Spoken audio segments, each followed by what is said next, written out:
welcome to episode 35 of the Tom, Stu and You podcast with me, Mitchell Hattersley. I'm currently an architectural designer working in Los Angeles, California.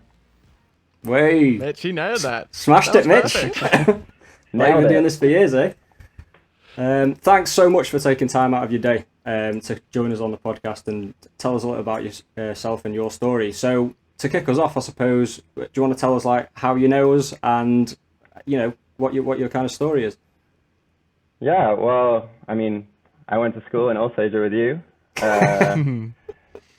It's strange looking back because I mean we had a lot of mutual friends, but I don't think we ever like hung out properly. But it was always always friendly. And yeah, definitely. Yeah, it's been interesting following you on Instagram and seeing all your amazing photography. Thank you so much. Living that life. Yeah, definitely. And when I think we both shared certain political Instagram stories that got a conversation started, and then it went from there. And who would have known I'd end up on a podcast a couple of weeks later? Exactly, it's crazy how things happen, eh? That's funny, yeah. Politics, every time. Every time. So I think I shared a story which was like, what's trashy if you're poor, but considered to be, high status if you're rich.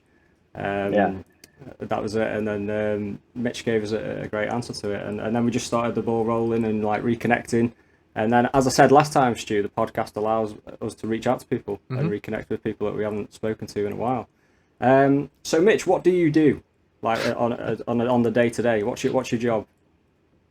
Right now, nothing, thanks to Corona. But, really? No, So I'm doing my own projects, but yes, pre-Corona, I was an architectural designer based in Los Angeles. Started out in Manchester after university, and then worked on apartment complexes, worked on museums. But my dream in architecture had always been to come and work in Los Angeles. Some may say the birthplace of the modernist homes, with the whole case study program back in the 50s, 60s, 70s. And so when I had an offer to come and work for a high-end custom residential firm in LA, it was just too difficult to say no. So hopped on a plane, flew to 5,000 miles, and I'm still here 3 years later. So you haven't looked back since, eh? Not at all. Yeah. I think I said to you, it's the weather is perfect, and LA, you can be whatever you actually want to be. If you want to work in high-end homes, that the market here for that is sky high, so you can go nuts, and it really gives you a lot of freedom to be creative. Plenty of money going around the United States, isn't there? So any sort of niche you can possibly think of, somehow the United States has money for it. Yeah, certainly. And especially in California. I mean, I can't remember the exact statistic, but it's something like the economy of California is bigger than majority of countries. I think it's like the I believe that. Or something crazy. I believe that. That's wild. Yeah. So is architecture something that you always wanted to do? Was it ingrained from like a young age, or is it something that you kind of discovered throughout school? How did you come to want to be in that kind of a field of work? I'd always wanted to be in something creative. As a kid, I was always, I mean, it started out with drawing dinosaurs and drawing comics and things like that. And then it slowly evolved into art and then architecture. Yeah. And yeah, I remember seeing photos of the case study houses in Los Angeles, and I used to draw them and build Lego models. And it sounds really stereotypical and cliche, but it worked for me. It went from building Lego models, like, 20 years ago, to now I'm actually designing the real thing. Serious question though, do you still have any Lego at all in your house? When I left the UK to come here, I had to pack very lightly. I've left a lot of my stuff, but I don't know where it is. I think it's in my other room. I have got a Lego model of the Burj in Dubai. That used to sit on my desk. So is that your favorite building? Do architects have No, favorite buildings? No. This is a difficult one for me. I think for me, the one favorite building is it's called Stern Valves in Switzerland. It's designed by an architect called Peter Zumthor, and it's a natural thermal bath up in the mountains in a town called Valves. And when you go there, it's just, there's something about being in that building that is just a very special feeling. Nice. And if you ever get the chance to go to Valves in Switzerland, make sure you check it out. For sure. So how important then is creating a feeling in the buildings you're designing, and how do you go about that process? Ooh. See, you're about to get into a very philosophical debate within the architectural realm. Good. Here. My brother will love this. He's an architect too, so he'll love this. But I don't know, for certain buildings, I think it's very important. You can evoke emotions through materiality, lighting, proportions of space. I think the thing about Stern Valves is it's everything is perfect for relaxation. But it's very different. If you wanted what you want in an office building, for example, is you wouldn't want what Stern Valves is. You wouldn't want to include any of that in different typologies and things. So it's a hard question to answer without going into like a 2-hour conversation about it, where I'd probably send you both to sleep. But yeah. In Los Angeles with residential, the aim there is a lot different from what that would be as well. Right now, a lot of the designs that people ask for is they want a lot of indoor-outdoor living. They want large, open, well-lit spaces. And then you mix that up with small, intimate, cozy spaces for people to break out into, and you have the options of being all snug and cozy or going out into the nice California sun. Do you think with the clients that you work for, there is more of a feeling or more of an impetus to try and bring nature into the home kind of thing? Is there more of that feel going on? We have with some clients. Some clients are very much about wanting a connection with nature. Other clients, they just want to build something that's going to be worth a lot of money at the end of the day. So it depends whether some clients, they build the house for themselves, and other clients are building houses they want to live in it, but they also want to sell it 20, 30 years down the line. So a lot of the times we'll have input from realtors and brokers that are telling us, okay, we think for that area, for our client, you want to do this. And it starts a dialogue that goes on for a little bit. But yeah, a lot of the houses I worked on here, especially in Malibu, we try and include nature. And the houses, the concept is usually open the house up to nature as much as possible. And create a lot of outdoor living spaces. The weather here is perfect for it, whether you have a pool cabana or a pool. People have wanted stables and riding rings and bowls courts, tennis courts, Zen gardens. Mate, your tan obviously shows that you've been enjoying that sun a lot this lockdown period. Yeah, that's one of the perks of working from home and then just being at home is plenty of time to go and get in the sun in the garden. Nice. So what do you think the biggest pros and cons are of being an architect and doing the work that you do?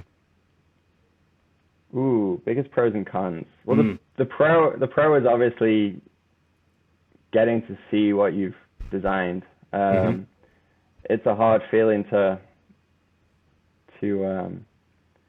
describe, but the feeling it evokes when you walk into a site and it's like, oh, I drew that like a year ago.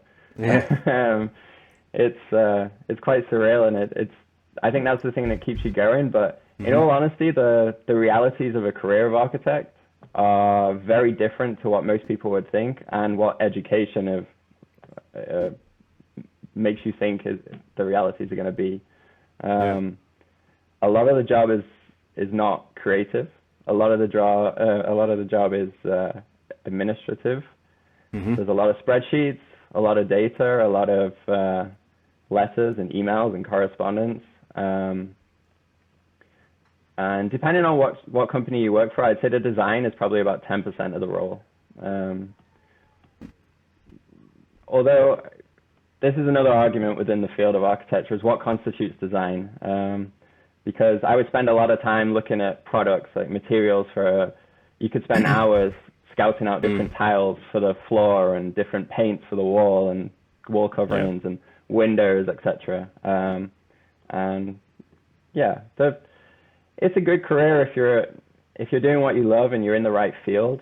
I mean, if you wanted to design homes and you were stuck designing like agricultural sheds for farmers, I doubt you'd be happy. But yeah. Cool. And what's been your favorite project to date then, that you've personally worked on? My favorite project, actually, considering the residential as my preferred field, my favorite project is a little strange because it was a science museum in Lithuania. Okay. Oh, cool.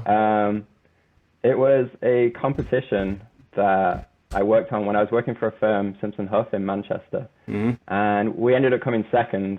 We just lost out. We almost got picked for have it built, and it would have been incredible. But I think the reason for why that was my favorite is we just had complete freedom to design. And usually there's a hierarchy within a firm, and it's the boss does the design, and it kind of works its way down, and you work on smaller and smaller elements. Whereas with this museum, we're in a small team of 4 or 5 people, and the boss basically just said, all of you go nuts, come up with ideas, let's see where we go. And it was like being back in university. Because in university, you're being way more creative. You have a lot more freedom. You're given a brief and it's go away and design something. Whereas in practice, it might be something as simple as the boss or bosses they come up with an initial concept, and then they'll say to you, like, go and work on this little element of the design. Like, can you get this bedroom to work? Can you get this toilet, bathroom to work? Can you figure out a detail to get sliding windows with a smooth transition, a level transition of outdoor to indoor, etc. And it changes. So is Stu gone, or is he still here? No, I'm sorry. So do you think there's a lot of misconceptions about the role of architects because of shows like How I Met Your Mother comes to mind, purely because I've just been watching that with one of my housemates? There's definitely Ted Mosby. I mean, I wish I could have his architecture job where you spend half the day in a pub, but and just single-handedly design a skyscraper. No, in reality, that skyscraper that he designs, you would have anywhere from a team of 5 to maybe 50 people working on it, and then you include all the engineers, whether that's mechanical, electrical, plumbing, structural, the geologists, soil engineers, etc. It's always a team effort. I don't think any building is ever a singular effort. For sure. Do you have a specific creative process that you follow when you get given a brief and dive right in? I think this one differs for a lot of people, but for me, usually I prefer like 2 firms ago, we were working for a firm where we would have a really detailed conversation with the client, where we would really nail down into the specifics of figuring out what that client wants. And sometimes the client doesn't even know what they want. And so it's the architect's role to figure that out. I like to start with a lot of research and a lot of information and work from there. Whereas I know other firms, they'll have a quick conversation and then they'll just jot maybe 20 ideas down and say, which of these do you prefer? And the client says that one. And it's like, okay, we'll run with that. I much prefer to get a lot more information and do maybe 3 or 4 designs in a lot more detail, and then go from there. And do you have like a creative space that you like to do the work in? Do you like set the scene with a bit of music? Do you have plants around you, computers? Like what's your space look like? I always love this question. I want to know, because right now I'm on a kitchen table, so. See, I'm considered a little strange in an architectural office because I struggle to be creative unless my desk is really neat and tidy. And I know that a lot of other people in creative industries have really messy desks, and they're the most creative when they have stuff everywhere, like things on the wall, just drawings from 20 projects ago scattered across the desk. And that's not me. I like to have everything in order, and then I can sit down and start and let the process flow. Yeah, that's my excuse for being creative anyway, is all the mess that I make. Yeah, exactly, yeah. It's not really, it's a good one to have. Yeah, it is a good one. On the podcast, Mitch, we've spoke a lot about the environment and the effects that humans are having on the environment. You know, we've spoke about living in the mountains and going to glaciers and looking at them retreating and things like that, and curbing our own consumption habits. So how important is sustainability and the environment to you personally, and the work that you do? And is it important to, you know, the firms that you work for as well?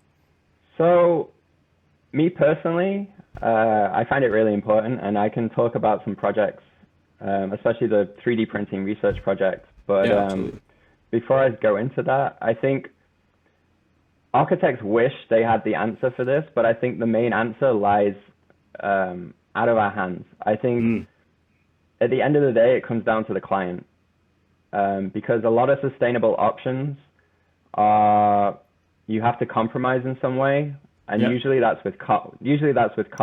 And at the end of the day, the client is the one with the money, and so they get the final say. And sometimes you end up with a great client who says do whatever to make it as sustainable as possible.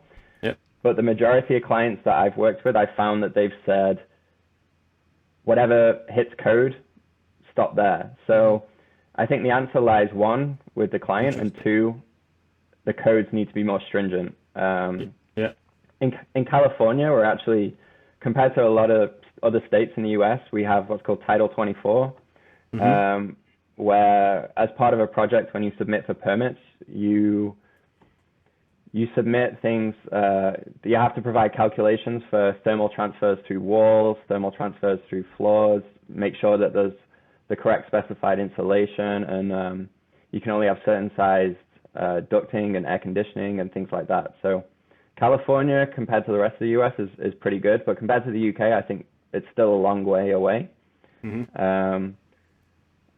But yeah, ideally, I would build every project as sustainable and as renewable as possible. I think one thing I have noticed in California is solar panels and solar roofs get a lot of, that's usually the first thing the client goes to when you say sustainable. They're like, oh yeah, we can just throw some solar panels on the roof. And a lot of the homes here are flat roofed, so it's pretty easy to get a lot of solar panels on them without being visible. Because that's the other problem, is if you're going to spend $40 million on a house, you don't want to ruin it by having a lot of random panels visible on the roof and things like that. You want it to be as clean and pristine as possible. Yeah, I'm excited for Elon Musk's spin-off company, Solar. Is it Solar City? Is that what it's called? And their solar panel, solar roof panels. That'll be quite interesting, I think, to see. Yeah, we almost ended up working on a project with some of them, but the client backed out when he realized the cost. They look like normal roof tiles, but they're actually solar panels. And yeah, I think as the costs come down over time, as the technology evolves, we'll see more and more of that. We definitely have been including the Tesla batteries in a lot of houses with solar panels. I think I guess you're a lot of credit in the Title 24 to do stuff like that. So it's easier to convince. When the codes enforce it, it's a lot easier to convince the client, like, you have to do this to be sustainable. Just speaking a bit to that, you know, the 3D printed space that you created. That sounds like it could be great to me, because my personal dream of a place to live is sort of a, you know, like a Scandinavian wooden house, double-decker sort of shed thing. And I watched this minimalism documentary where I think they refer to a book called Life at Home in the 21st Century. And they tracked like these families, and it showed that they only used like max 40% of the space that they had. So my question there is, do you think that some people have more space than they need in their homes? And do you think that architecture has a role. Again, I suppose you kind of answered it with it's the client's job. Yeah. You want him to talk shit about future clients, mate? Come on. No. But like, speak a bit about this 3D printed house that you did, and what could that entail for the future? So this was back in 2013 and 2014. I was invited onto a research project based in Munich. It was sponsored by 3M. They're a huge corporation, but their plastics division were looking into the future of 3D printing and the role of plastics within that. And the brief was pretty simple. We had to design a house that could be 3D printed, that could fit in a shipping container. Purely because at the time, the largest 3D printer was the largest it could print, the size of a shipping container. Yeah. And they wanted to look at how much could actually be printed. So most of the research went into looking into things like, how do you 3D print a door hinge? How do you 3D print a mattress? How do you 3D print a spring for a chair? How do you 3D print, how would you 3D print plumbing in the walls and things like that? We actually got a lot further than we thought we would. We got it, we 3D printed a mattress, and the benefit with that was you could tailor make it to everyone's preferences, because by sticking in the springs or making the springs thinner, you could make it softer or firmer, etc. And we managed to get door hinges printed no problem and things. But the real problem with 3D printing, and I'm not sure, I think this is what's going to keep it and hinder it from going mainstream anytime soon, is that when you build a house, it's a series of components. So you have the windows, you have all the wiring in the walls, you have the plumbing, you have the thresholds, you have the insulation in the walls, etc. And so I think the future of 3D printing is not going to be so much printing an entire house. I think it's going to be printing components of a house. And I think it's mostly going to be used when the material that they can use to print is at the site. So if you think about Mars, they're talking about 3D printing habitats in Mars and things like that. I think then it's really beneficial. And maybe certain places, I've seen a lot of 3D printing projects in the desert where they use sand in a binder. And I think that has a lot of potential. But in regards to whether it's going to overtake normal built houses, I personally don't see that anytime soon, because I think it's always going to be a case of there's going to have to be stuff added at the end. You could build, I'm sure I've seen 3D printed concrete houses where you just print the walls, but then you still have to add the door frames and the door and the windows and the window frames, and you have to chase all the electrics and you have to chase all the plumbing through the walls, etc. I mean, what you can do, what we did is we 3D printed all the channels in the walls, so all you had to do was feed the wires through, and then you fix a socket either end. But it has its limitations, and there's definitely a lot of pros to 3D printing, and there's a lot of cons. The pros are there's a lot less wastage because you only use what you need to use. And you can print on location. There's the potential for a lower cost because you are using only the material that you need to use. There's a lot of wastage on construction sites that people don't often see. I mean, you can try and design a house to the dimensions of standard lumber dimensions, etc., but there's always going to be limitations because of site constrictions and the design you're trying to actually achieve. So there is usually a lot of wastage. But the cons are, like I said earlier with the shipping container, you're very limited because you can only print what the size of the printer allows. We did a lot of research in trying to fix printer heads onto robot arms, and maybe there is something there. But again, I think it's quite a way off, unfortunately. But it's promising and it's exciting, and I find it interesting. And I think that there are going to be certain areas where it's really beneficial, especially space exploration, like if we do end up building a habitat on Mars. For sure. So tell me, have you designed your dream house already? And does it use 3D printing, solar panels, Tesla batteries? I I haven't. I've designed one that's close to it, but the client, when it was a little bit opulent, and some of the things that got added to the project. At one point, he wanted an Olympic-sized swimming pool, and we had to talk him down from that. Mate, LA sounds wild. Yeah. Oh, trust me. When you have clients coming to you and they're like, I have 25 cars and I want to buy another 25, so can I have a garage for 50 cars, and I want an Olympic-sized swimming pool, and I want a full gym, a full sauna, a full spa, and I want So maybe some people have a bit more than they need. That is wild. Oh, definitely. It's some of the houses here are another level. Pretty nice. Yeah. How about you? Can you paint us a picture of what your dream house would be? My dream house. You know what? It's actually evolving as you mature. The more I work. Yeah. As I mature. It's Lego walls and bouncy castles and Yeah. It started off with a bouncy castle. No, there's some houses I've worked on where I think, I could happily live here.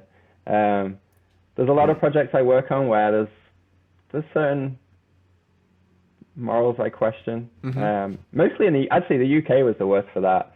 I remember working on an apartment complex in London, and what's really common in London is you have these things called the poor doors. So you have one entrance for the wealthy people who live in the penthouses, and then you have a separate entrance, which the main entrance is nice and grand, and it's expensive materials like chandeliers, nice lighting, and then you have a little side entrance that's just a tiny cramped little hallway that leads to the not so expensive apartments, and things like that really, as an architect, really begin to grate on you. But again, it comes down to that's what the client wants, and that's what the realtor is telling the client, this is what's going to sell. So it's wild that still exists.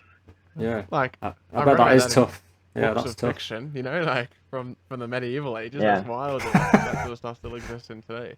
No, it's hard. It's hard as the designer because you want to fight inequality, and here you are with a client who's telling you like, no, I want a nice entrance for the rich people, and I don't really care what you do for the social housing and affordable housing part of the building.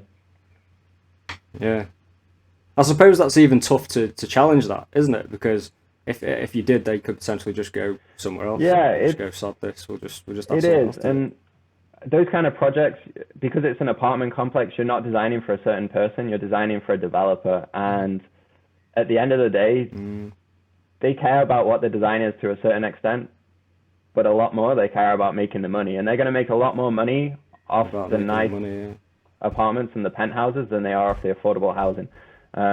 And sometimes, again, this comes down to code. The only reason they're putting the affordable housing in is because that's what the code requires. But hide it around the back somewhere. Nowhere in the code does it say like, it has to be here and it has to have this. It's got to be treated equally. It's just somewhere in the building you have to have. And I mean, some developers get away with it. There's a lot of apartment complexes built in London where they just say to the council like, oh, can we just pay you some money instead of building affordable housing? And then ideally the council is supposed to take that money and then go and build some affordable housing. Mm-hmm. But very rarely does that happen. The money usually goes elsewhere, and yeah. But see, I think architect, if the right client, or say if the council uses the money properly, could they not approach it like an architect such as yourself to design sustainable, quite small homes for like social housing and things like that? Look nice. There are some great projects where that has happened. There's quite a few in Manchester. I've not really seen many in London, but I know there are some in London. But definitely in Manchester, there was some developments that were primarily aimed at affordable housing. And I think it's desperately needed because, I mean, I don't know what the house prices are like now, but when I was living in Manchester, they were going up anywhere from like 10 to 12% a year. And just to touch on the morality and ethics right there, though, another problem with the huge developer like apartment complexes is they don't really sell the homes in England anymore. I know projects I worked on, the client was more interested in selling them in Kuala Lumpur and Shanghai and Hong Kong and Abu Dhabi. And so there's apartments. Yeah. Not all of them. Some of them get rented out, but a lot of them just sit empty. And I know this is a huge problem in London. Yeah. But again, that's a topic I could talk about for hours. Yeah. See that kind of thing does grate a little bit, doesn't it? Considering that like we do have quite a big homeless problem here in the UK. And if there are these huge spaces that are just sitting empty, and basically are purchased by people somewhere else, like there's a huge problem there, isn't there? Like morally, as you say. I mean, it inflates the price, and yeah, it's when you have properties rising 10, 11, 12%, and Airbnb is a lot to blame as well as investors, just buying up apartments to sit on. There's actually I mean, I probably shouldn't advertise other podcasts on this podcast, but we love that. Go for it. The Wired podcast did a really good, I think it was a 3-episode special where they looked into Airbnbs in London, and there was apartment complexes being built, and the council only gave them permission if they were going to be sold, and essentially as soon as it was built and the council had signed off on the building, they were just turned into Airbnb factories, and so you've got an apartment complex of 200, 300, 400 apartments that could be housing people, and instead they're just used for Airbnb. How do we get around that problem? Or is that like an insanely difficult question? I mean, it is a difficult question, because I think Airbnb is here to stay. I know that a lot of places in LA, like Santa Monica, for instance, they've banned renting houses out and apartments out for less than 30 days. People still do it, but Airbnb is not supposed to be happening in Santa Monica. And I think things like that can cut down on it a lot. But at the end of the day, I think the biggest thing that will help is more investment in social housing on the government level rather than the private sector. I don't think you're ever going to solve it completely with just the private sector. Yeah. No, I absolutely agree with you there. But it's just having the government in there, I suppose, with the current state of affairs to do that, to have the impetus to do that. I can't see anything changing whilst we have the current government in place in the UK and in the US. It's like the US and the UK are just competing. It's constantly like, oh, I did something terrible, and then the UK like, wait, hold my beer, I got it. Moving to the US must have been quite a big change for you. What are some of the key differences that you can see, both good and bad, I guess, between your home country and where you are now? I mean, the big thing is the weather. But the other... Although at the minute, there's a heat wave here. It's too hot. I've heard. I'd say I spoke to Tom briefly about it. The work culture is definitely very different from what I experienced in the UK. I mean, in the UK, I would have 4 weeks of vacation plus, 10, 12 days of public holidays. You have a lot of time to relax and reset your brain and re-energize. And my first job here in LA, I was given the first 12 months, I was given 5 vacation days. That's wild. Yeah. Did that improve? It's got 6 now. It was 5. Yeah, it was 5, and then it improved to 7, and then it improved to 10. And then I changed companies, and they actually offered unlimited, which sounds great. What? And I'm sure with some companies it is great. But the problem then is it is technically unlimited, but you're still only allowed time off at the discretion of the bosses. And when there's constantly work to do, they're not going to grant you like 20, 25, 30 days off like you would get in the UK. It's just not going to happen. There's almost in the offices I've worked in, and from talking to friends in other offices and speaking to them, there's almost a feeling of like, oh, if you want a vacation, like, you're lazy, you should be working. The hours are a lot longer than they were in the UK. It's almost expected that you're going to work overtime. If you leave on time, it's almost like, are you sure you want to do that? Like, there's another. It's looked down. Yeah, I mean, my usual hours at my first job was 9 a.m. till 7, but I would often be there till 7:30, 8 p.m., 9 p.m. There's been times where I've been in offices till midnight, 1 a.m., 2 a.m. There's been employees sleeping in the office because they've been pulling a late one. And that might just be architecture, but it's definitely not. Speaking to friends, yeah, sounds like accounting too. Yeah, it's definitely not. Yeah, well, that's what you were in, right? Yeah. So we even experienced that in Brisbane, Australia, which is known for having one of the better work-life balance cultures across Australia. But obviously, like, enough of my colleagues went on exchanges to America where it was just the whole next level. But they said like the other thing they noticed as well was it's not even that they just work long hours. They're in the office for long hours, but the actual amount of work they're getting done each day isn't necessarily more than someone who just works efficiently from 9 to 5. Like, 4 coffee breaks a day is not efficient work, but because you know you're going to be there till 7, like, there's no incentive to get it done earlier. No, and I completely agree. And that was one of the benefits that I had in my job in the UK was, I mean, typically you would work the 9 till 5, 9 till 6, but if it was a Friday afternoon and you'd finish your work, you'd go and grab a beer at 2 p.m. or 3 p.m. or whatever, and that was it. The week was over. But here it's not when the work gets done, because I actually had a conversation with one of my bosses where it was like 5 p.m. and I'd finished and I was about to pack up and go home, and it was like, whoa, we can always find you more work. Yeah. And it is just the case. It is instead of viewing it as like there's a finite amount of work to be done, and once that's done you can leave. It's more hours. Like, you have to be here, you have to be present. And I think the other thing I've noticed in the US is you're expected to be connected 24/7. I've had emails from my bosses. I've had emails from clients at midnight, 1 a.m. and I'll wake up and I'll get to the office, and whilst I'm like driving to work in the morning, I will have had another email like, why have you not responded to this yet?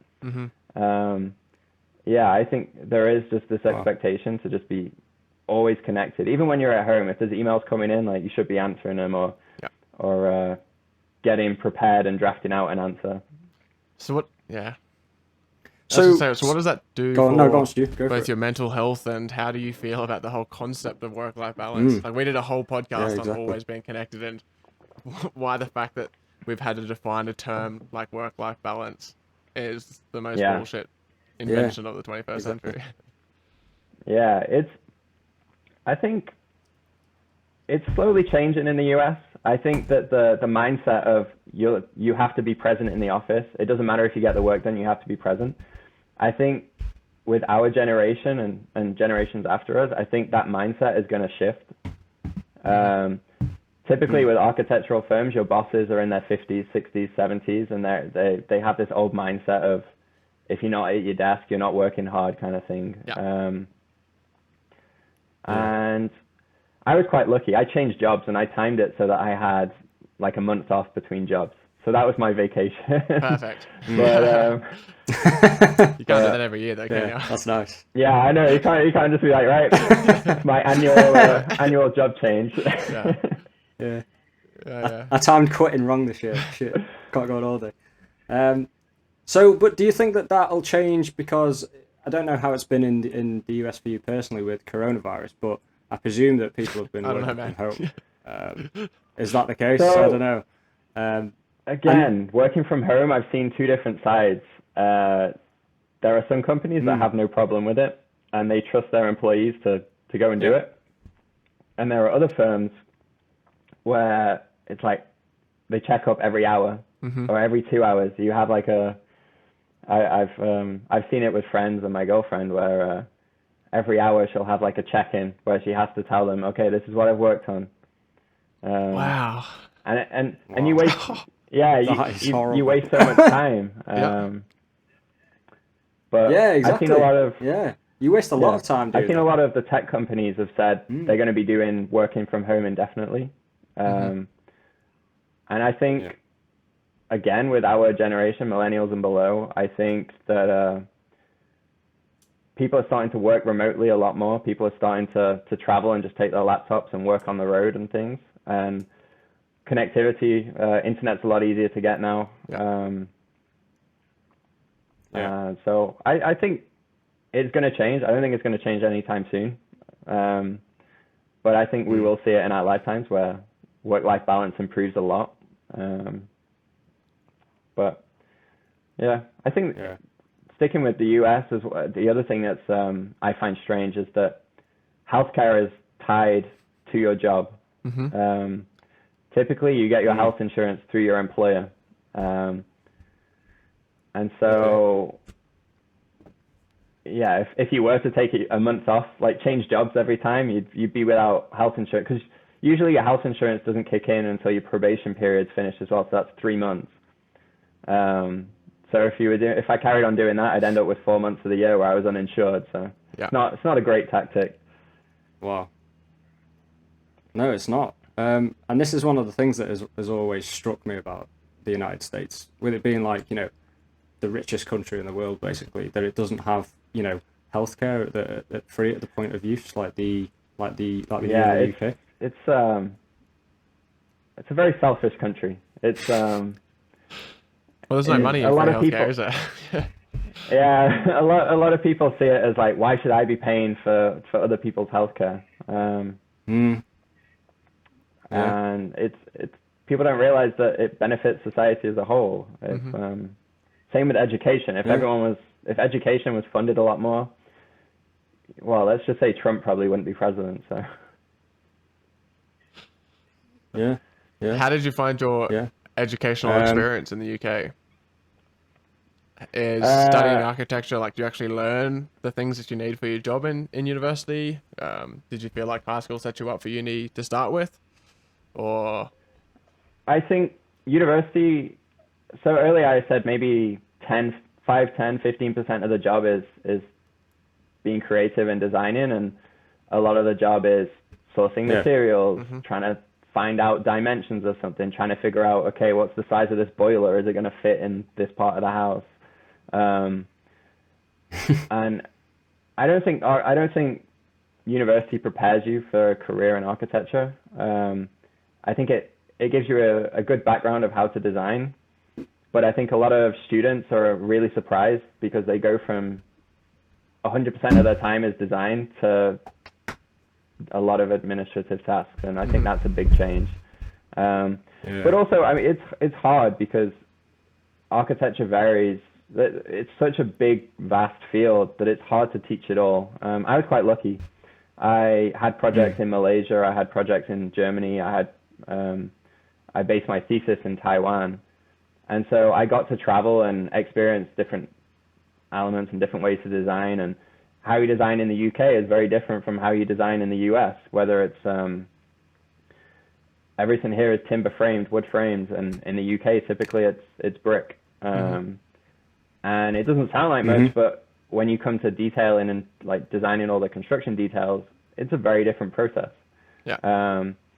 And I think you learn a lot more in practice than you do in university. I think there's a lot of things that can improve.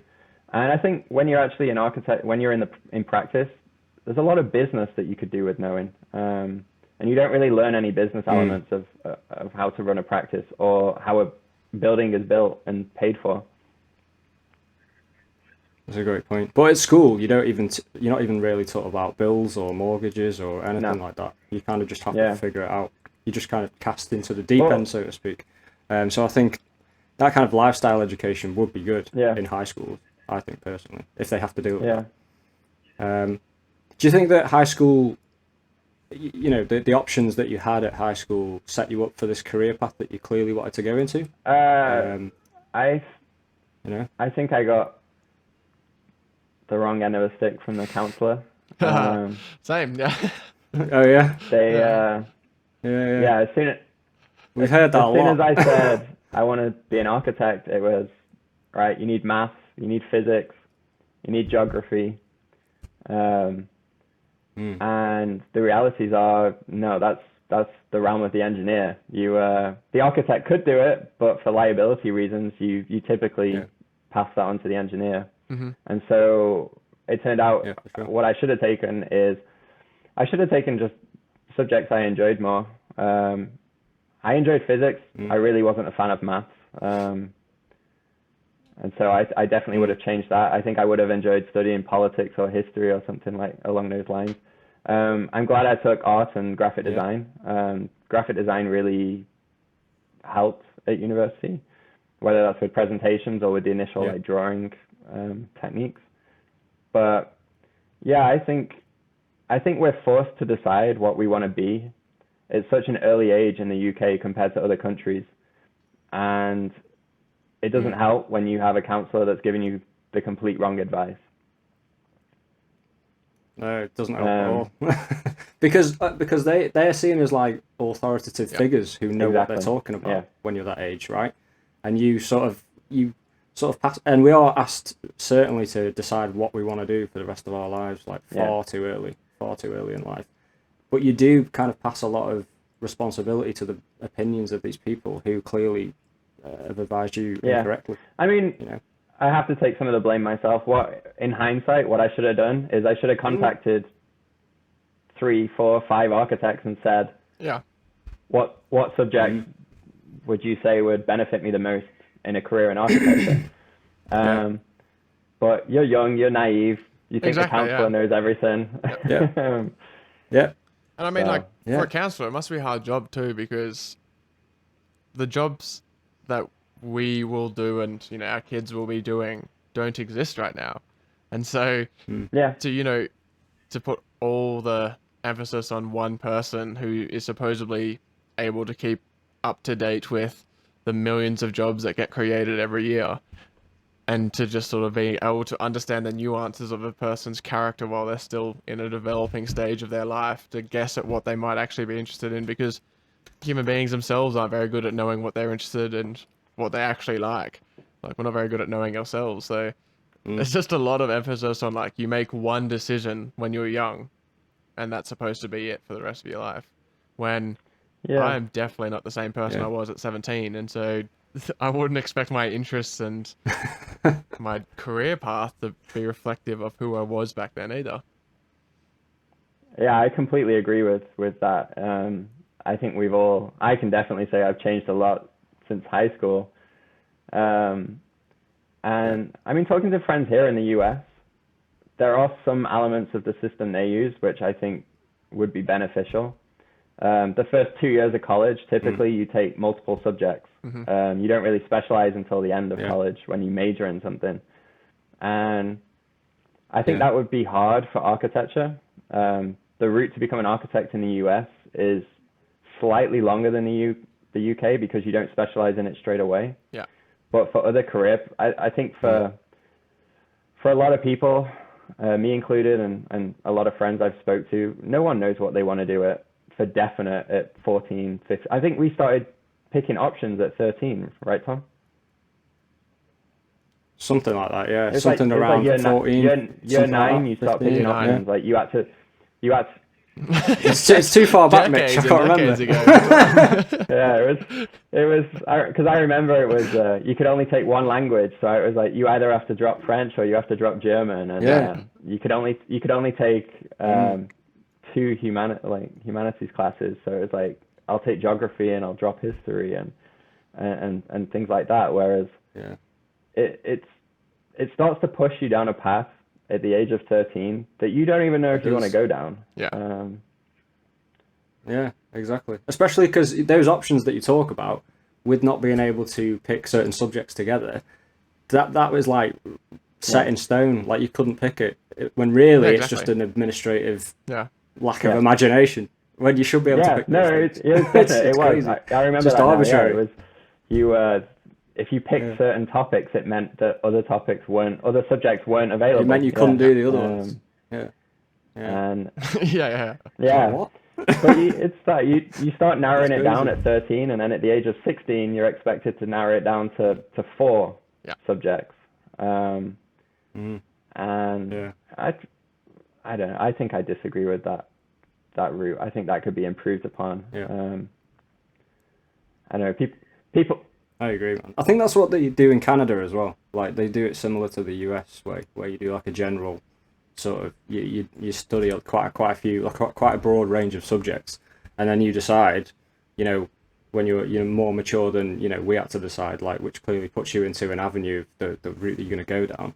And I do agree that would be a much more beneficial way to do it. But also just to have, and this might be like, pie in the sky or whatever, but just to have the ability to re-educate yourself as you go through life, because obviously technology is disrupting so many people and so many jobs. I kind of feel that you need to be able to access education at any time, and certainly going forward, when technology starts to disrupt more and more, I think that's an inevitability. I mean, there's a few disadvantages to the US system, however, and I don't think they're doing it, like, they're not letting you choose or do a general couple of years first for any good reason. I think it's more that it's just driven by capitalism. So if you can force students to have both a bachelor degree and then a master's degree in whatever they specialize in, obviously you're making more money for the university, and college is very expensive in the US. Like, I would like to think they're doing it for the right reason, and that, like, we want them to choose a subject that they really actually do enjoy when they're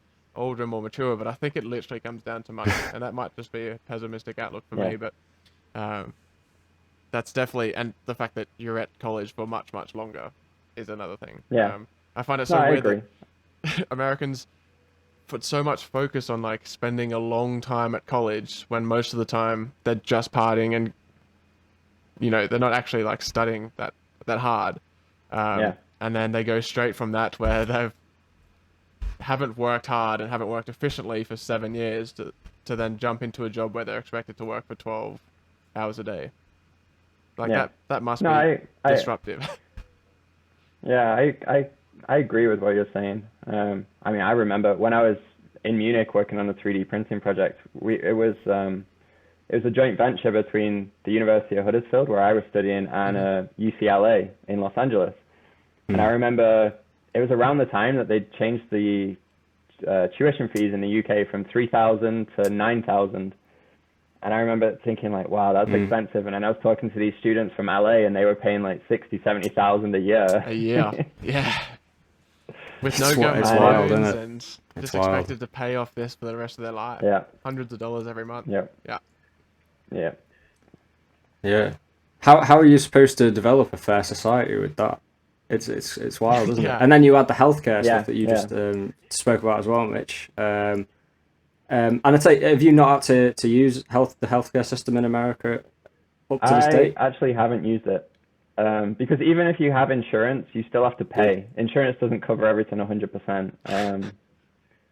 So if I wanted to go see the insurance I've got right now is pretty good. I think if I want to go see a doctor, I have to pay. It's not that expensive. I think it's $20. But if I was to go, say something was wrong with me and I had to get an ambulance, I think my insurance only covers 80% of that. And if I needed an MRI scan or something, I believe my insurance only covers 80% of that as well. So, you're still going to be paying. And these are expensive things. I think, is it something like the average ambulance cost is like $500, $600 or something? And you love this country, right? Like, you chose to live here. What's going on? Like, I know. It can't just be the weather. There must be something. There must be a cultural thing, or like, what has got you so endeared to California? I think LA as a city is just a wonderful place to live. There's so many cultures at play here, and I've made so many friends here of different cultures. There's so many great restaurants. There's always things to do. Every weekend I'm out hiking. you can go to the beach, go surfing. In the same day, you can be up in the mountains, and then in the afternoon be surfing on the beach. And then you could go to Koreatown and have wonderful like Korean food, and like 2 hours later you could be getting street tacos that are incredible. And it's as a city, it's just a great place to live, minus the traffic, minus the work culture, and minus the healthcare. Yeah. Besides, and the president, but besides that, wonderful. Well, I feel like the president, California is it's a bit of a liberal bubble. Yeah. And the majority of LA is very left of center or left. You won't find a lot of Trump supporters here. So I think I spoke to Tom briefly about it. Is you don't really experience it fully in LA because it was like being in Manchester for Brexit. Everyone was so positive, like, oh, it's never going to happen. But then it did, and you realize that everyone outside of the cities was completely for it. And it kind of shatters that bubble, doesn't it? It does. It very quickly shatters that bubble. I think if Trump wins again in November, it's going to shatter a really big bubble in California. What do you think's going to happen in November? If it goes ahead. Well, actually, I read something about that. If they cancel it, then the House Speaker assumes the role of president in January. Nancy Pelosi. I'd like to think that Biden is going to win. I don't believe Biden is a great candidate. He's not. I mean, I can't vote. I'm an immigrant here. I'm not a citizen. I don't have the right to vote. Yet. Well, I'm still having that discussion with myself as do I want to go for citizenship or not. I'll figure that out when it comes to it. At the minute, I'm waiting on a green card. The process of the green cards, it used to be about 12 months. It's now about 3 years. So, we'll see. That's a long time. But I don't think Biden is a great candidate, but he's certainly better than what's in place at the minute. So, it's So were you a Sanders fan or a Warren fan? I'll be honest, I'm somewhere in between. I'm somewhere in between. It's dealing with what I'm a fan of and what the realities are. It's the same in the UK with Corbyn. There are a lot of policies that Corbyn would have put in place that I was very supportive of, but the reality was it was never going to happen. And I mean, we can keep working to make it happen. And it's going to be a long process, but I think we're seeing a bit of a cycle right now where it's shifting more and more to the right, and then it's going to swing back to the left, and we'll see what happens. Hopefully. Because the right does seem to be on the rise in most places at the minute. You know, Brazil, parts of Europe. It's looking pretty rough. What I found interesting when I was living in Canada is that you were kind of outside of your own country, allowed you to be more objective, sort of less involved, more, you could judge it more objectively. Is that something that you found being outside of the UK with Brexit and everything I think yes and no. I like to think yes, but at the same time, a lot of what you see is what the media allows you to see. And I mean, I can tell you a great example of this was the Black Lives Matter protests in Los Angeles. So it was all over, it was all over Fox and numerous other news channels that all this looting was going on, places were on fire, everywhere was getting smashed, and yet every single person I spoke to that I knew was out marching said it was completely peaceful. It was a very, very small minority took advantage, and I believe certain people got arrested that were linked to right-wing militias. They were just there causing trouble and trying to make it look like it was the Black Lives Matter movement. And yet that was all the news portrayed. Even now to this day, there's peaceful protests going on all over Los Angeles and all over the US, and yet now that nowhere's been set on fire, you don't really see it on the news.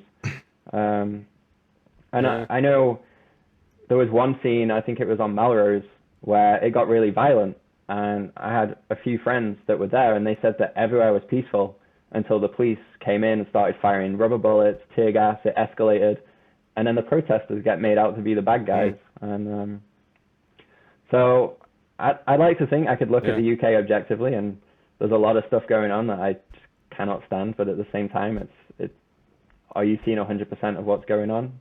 Maybe not. I think the US and the UK are having a competition as to who can handle coronavirus the worst. But again, it goes back to, it's like, no, I'm handling it worse. Whoa, hold my beer, I got this. It's I'm going to kill a few more people off. But at least it the is UK unbelievable, really. put something in place to protect people's jobs. The way they did it in the US is they paid companies and then expected those companies to pay people. Didn't really work out how they thought it would, but I guess that's the whole principle of trickle down. Economics, yeah. Did it all go to bonuses and things like that? Certain places, but also it was supposed to be like, they called it loans, but it was more like grants, because if you proved that if you did certain things, you wouldn't have to pay it back. And I know that certain restaurant chains, huge corporations, they got found out, and then the public backlash made them send the money back. But it was supposed to be for small to medium businesses, and there was numerous like large corporations taking the money. But also things with masks. I recently saw in the UK there's this whole scandal with the contracts to buy masks, and a lot of Tory donors and friends of high up Tories got contracts when they have no business to be dealing with masks. And the same happened in the US. It became a wild west of people getting contracts that were friends with certain politicians to supply masks that they didn't actually have. Or there was a little bit of a scandal in the US where people were buying a company bought a bunch of masks and then were repackaging them. They were not N95 masks, but they were taking them from one package and putting them in another package that said they were, and things like that. And it's dangerous what capitalism is doing. Yeah, I was about to say there is a lot of crony capitalism going on at this moment in time in the United States, as you say, but also in the UK. I read an article the other day that a lot of companies that have taken coronavirus financial aid packages from the government have actually done so, and then made people redundant, or got rid of people, cut jobs, cut locations, and then paid out huge bonuses. And this is just the kind of crap that how can you do that? Going back to morals, as you've brought up time and time again, Mitch, you're totally right to do so. How can you do that at this time when people are struggling? Well, and it must be even worse in America, where there's no safety net, really. There's no furlough scheme. But I think the other thing that the UK is, compared to other countries, the UK has done a terrible job, but they've done a much better job than the US. In July and August, the rate of evictions has skyrocketed, and it's got to the point where the courts are actually fast tracking evictions because there's that many of them. And it's how can you be expecting people to pay their rent and pay their mortgages when they've been unemployed for the last 4 months, 5 months, and the future is looking very bleak. It's ludicrous. We'll see what happens. But I know from what I heard about the UK, they put a freeze on rent payments and a freeze on mortgages. So everything was kind of, just in hibernation. And now, the US has not done that, and a lot of people have not been able to pay their rent. So one thing that they did say, I don't know if this was across the country or just in California, but they said if you can't pay your rent for was it May, June, and July, then you can get away without paying it, but you have to pay all 3 months plus August in August. What person has 4 months worth of rent saved up when they've been unemployed for 4 months? It's not taking account of the realities of people's situations, is it? And then add in, what we spoke to you about with healthcare and things like that as well. It's going to come to the point where people are deciding, do I pay for this roof over my head, or if I generally need to go to doctors, what am I going to do? Like, what are they going to do? The problem then is if people have lost their jobs, they typically aren't going to have health insurance because your health insurance is tied to your employer. So there's big issues. And I mean, again, this can go into a long conversation, but I saw, was it Pennsylvania? The Treasury of Pennsylvania was calling out one of the pharmaceuticals companies, Gilead, I believe they're called, because they were selling $1 treatments for $2,300 for coronavirus. And if something is so cheap to make, why are you selling it to the hospitals for so much? Because that's capitalism and that's demand. It's crazy. And I think that, we recently over here in the UK had legislation brought forward in the House of Commons to protect the NHS, to make sure it was off the table in any potential future, trade negotiations with the US. Obviously, the US would love to have that on the table because of the, the pharmaceutical companies that are over there. And obviously, it was voted down by this, Tory majority. So, what's your message, Mitch? Having experienced the NHS and knowing what goes on in America, how should we Brits be looking at the NHS these days?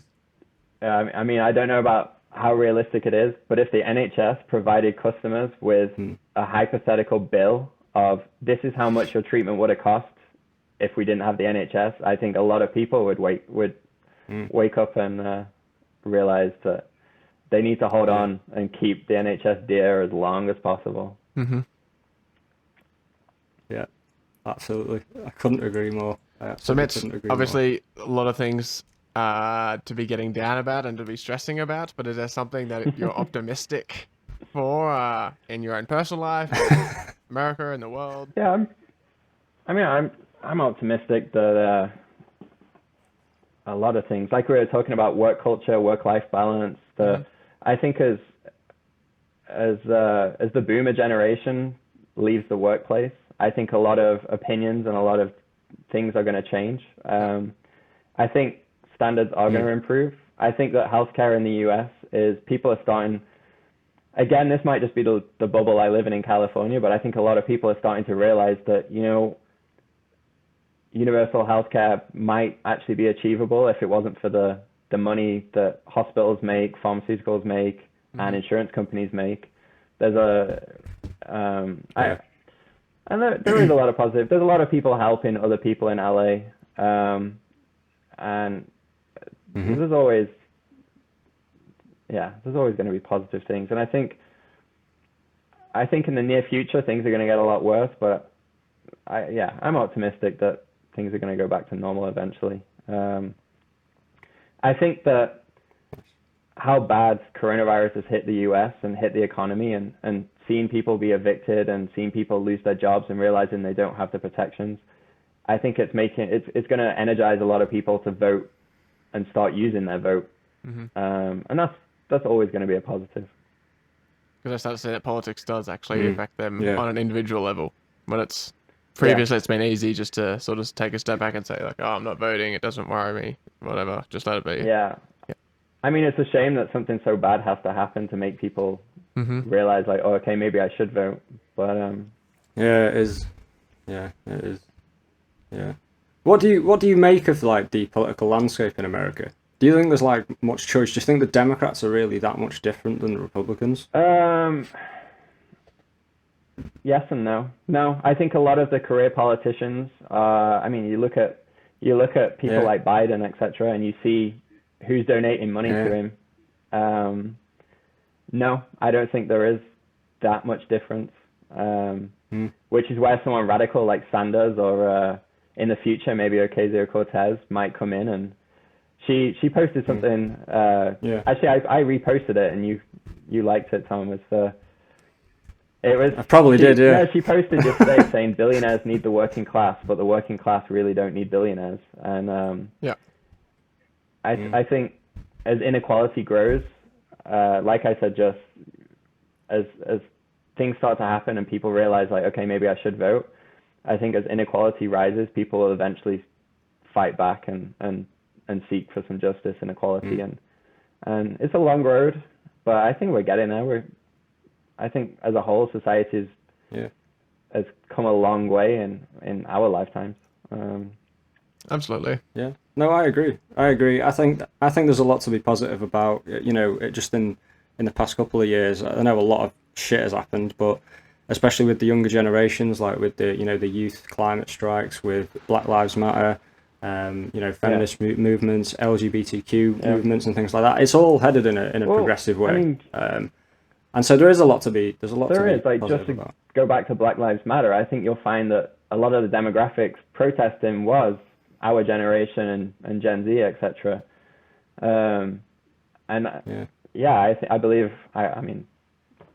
I think it's a lot of the older generations that are holding these prejudiced views. So I think we're moving in the right direction, and I think it's going to keep moving in the right direction. And there's a lot to be positive about.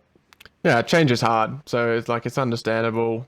They grew up with a certain mindset. They grew up in a certain environment, and it's very hard to change your opinion, especially when mistrust of media and traditional sources of information have been disrupted, and when you have your kids constantly telling you that you need to grow up and get with the times, like that has to get to you and be like a personal attack. So it's understandable the way they feel, I guess. I wish it might hurry up a bit, of course, but I'm sure we'll be the same when we're their age, and I don't know. Yeah. Well, I was going to say kids are so used to stuck in our ways. I was just about to say this TikTok generation really annoyed Trump to the point where he banned it. So yeah, yeah, exactly. They reserved all his tickets for his campaign rallies, and I don't know if you saw the photos, but it was a 30,000 seater arena, and only 9,000 people were there or something because. Yeah, weirdly K-pop fans came out of nowhere and just organized a huge big. Huge K-pop to the rescue. Yeah. But it does show that young people on the web are organized in a lot of ways. A lot more than politicians give them credit for. Yeah. Definitely. For sure. Well, Mitch, this has been so great to catch up with you, and thanks for giving us your time today. It's been an absolutely amazing conversation. Where can people find you on social media if they want to see what you get up to? First off, thanks for having me on. Yeah, it's been interesting, and I've been binge listening to all your episodes to catch up. It's been good. Cheers, I think you guys have a great thing going here, and it's certainly sparked some interesting debates and conversations, and I think a lot more people should listen to it. As for me, you can find me on Instagram at Mitchell Hattersley, or on Twitter at MitchH90. And I have a website, but actually my subscription for it ran out, so I need to renew that. It's MitchellHattersley.co.uk. I really need to update that. That's my old university portfolio work, and I need to update that with some of my in practice work. But say, look, Well, telling everyone now about that website to give them the impetus to get going. We are the commitment. Do some stuff on it. So that's good. Yeah, exactly. Now it's been recorded. I'll capture this in a tweet as well, just so that everyone really sees it. Well, Mitch, this has been amazing. Everyone, I really hope that you've enjoyed listening to Mitch tell us all about his fascinating life as an architect, because you've definitely given me a whole lot of perspective on something that I probably should know way more about than I do. And I'm very happy to be living in Canada and not south of the border right now. But yes, we'll have contact with everything. Consider yourself lucky. All Mitch's details on our website, and if you have any questions, slide into our DMs at TomStewandYou on Instagram and Facebook, or send us an email, hi@tomstewandyu.com. We've got a couple amazing guests coming up over the next couple of episodes, so stay tuned. Thanks again, Mitch. Thanks, guys. Good. Thanks, Mitch. Cheers, everyone. Bye. Bye.